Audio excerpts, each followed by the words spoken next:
It's First Year Friday, where I give you tips and advice that I wish someone would have given me when I was a first year teacher. When you get a job offer, it might not be for the grade or subject that you interviewed for. Storytime. After subbing for a few months, I knew that I wanted to be a full-time teacher in middle school teaching reading and language arts. That's what I interviewed for. What job did I get? Math. Math is my worst subject.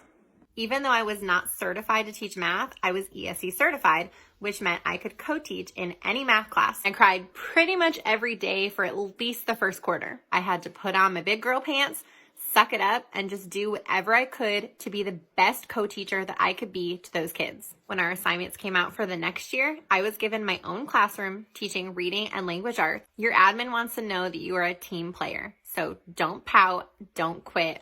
You will get your dream position eventually. Okay.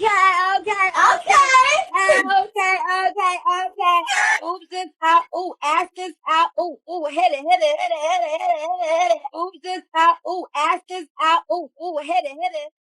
I love you, baby, and if it's quite alright, I need to, baby. So on these lonely nights, I love you, baby. Trust in me, then I say, I love you, baby, I love you, baby,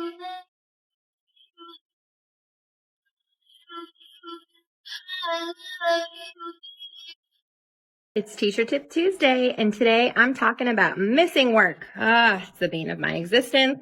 We all know that we've got students who miss assignments, and then they say, Miss or Mr. So-and-so, I'm missing an assignment. What is it? Okay, I teach middle school, so this might not work for everyone, but I want to teach my students to be responsible. I want to teach them to be able to self-advocate for themselves and be responsible for their own learning. So what I do in my gradebook is I number my assignments, and I start with number 1, okay? So just before we left for quarantine, we had an essay. We did it in class. It was assignment number 1, and then I had like the assignment title. Had we kept going, okay, it would have been number 2, 3, 4, etc. So this way, whenever a student is missing an assignment, basically I just teach them that, hey, instead of asking me and me having to print things out, I put extras in here, and that way they're responsible for their own work and their own learning.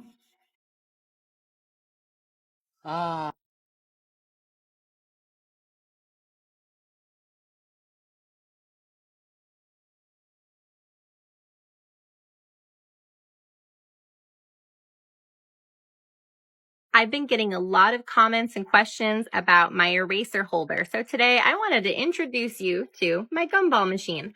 I cannot take credit for this idea. I got this idea off of Pinterest and Instagram.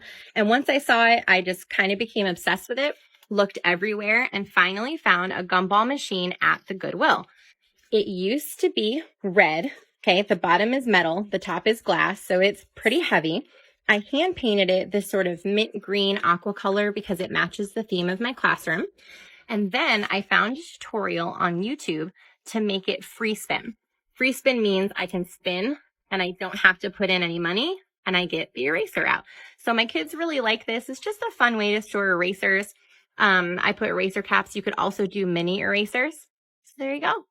YOU_RE means you are. YOUR means you're. It's First Year Teacher Friday, where I give you tips and advice that I wish someone would have given me when I was a first year teacher. When you get your assignment, find out who is the head of custodial/maintenance. Make them your new best friend. Contact them and find out what are all of the rules, requirements as far as decorating a classroom when it comes to being up to code. And by code, I mean fire code. At my school, head of custodial is the person who walks around with the fire marshal to make sure that everything is up to code. So they are the one who will know how high can something be hung? Can something be hung from the ceiling? What is the ratio of paper to wall in order to pass inspection? Because if it doesn't pass inspection, bye-bye all the pretty things you just spent all summer making or buying or both. My first year in the classroom, I hung all of my stuff too high unknowingly and had to take everything down. So learn from my mistakes. I have a problem. I don't know why I bought these. Well, actually, I do know why I bought these. I bought them because they match my classroom and they're my favorite color. But I literally have no use for them. But then I was thinking, like, I could put books in them, but only one of them will fit a book. And it really only fits like 2 books, and then you can't see the covers. So TikTok, I need your help. How can I use these in my classroom? Let's rate my past classroom ideas. Year 1. Putting flags on my colored pencils. This kind of takes petty to a whole new level. Apparently, as a first-year teacher, I was very concerned with kids stealing my colored pencils. What a waste of time. 1 out of 10.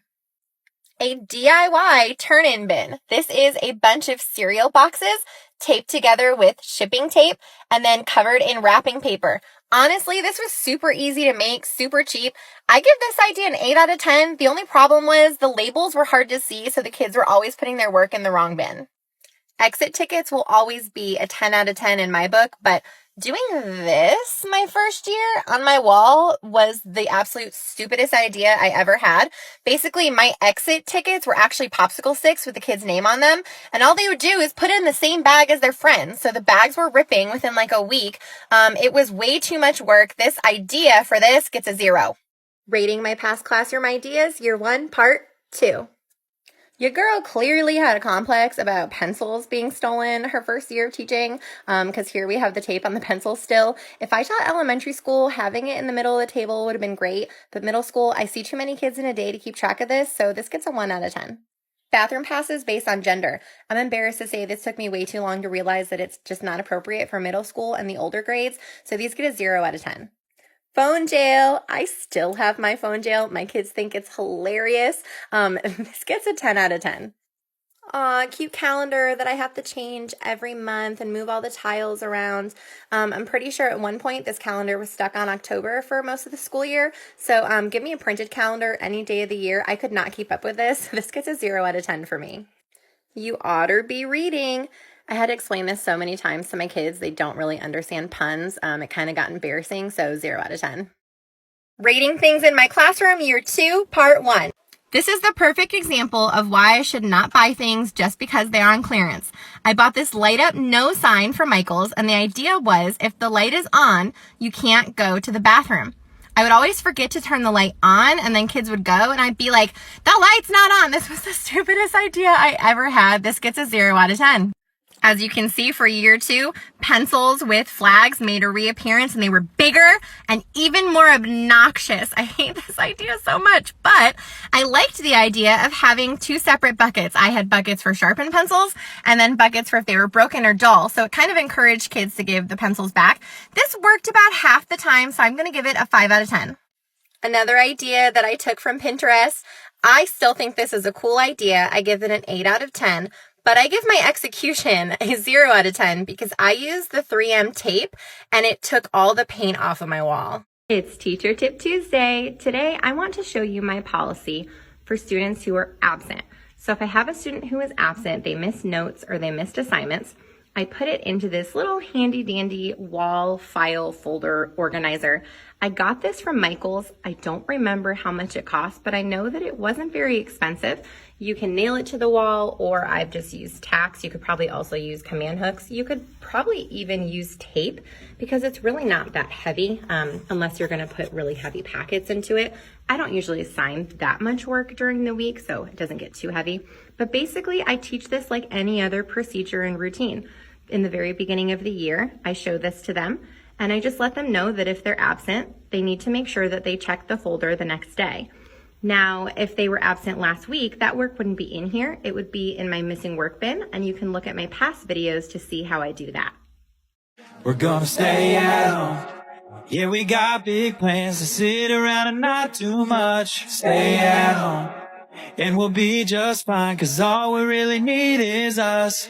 We don't need them to have our fun. All I want is a staycation. Stay at home, 'cause if I'm here with you, that's all that I really want. Than Freddie Jackson sipping a milkshake in a snowstorm. Left my throat warm in the dorm room at the AU. We blew hay too at the leaks might shake you, but you must have been mistaken with them statements that you make, Ain't nobody don't ask me. I'm just so fresh. Rating my past classroom ideas, year 2, part 2. My second year in the classroom, I mainly taught reading, and I was having a really hard time motivating my students with their iReady. So I came up with this idea to have an ice cream party, where basically over the quarter, every week that they passed a lesson, they could get another piece of an ice cream sundae. This was epic. It's like what I'm famous for now in my school and in my district. So this idea gets a 10 out of 10. Ditching my desk and combining my teacher area with my small group area. I don't sit at a desk really during the day. I walk around and teach, I stand at my cart, or I sit with kids at my small group table. So it's honestly nice to have my own desk sort of in a separate area. At the end of the day on my planning, I can just relax. I have all my personal items there, and it's just nice to sort of have that boundary with students. But also, on my planning, if another teacher comes in and they want to talk, where do I hide? There's no place to hide. How do I hide snacks? 6 out of 10.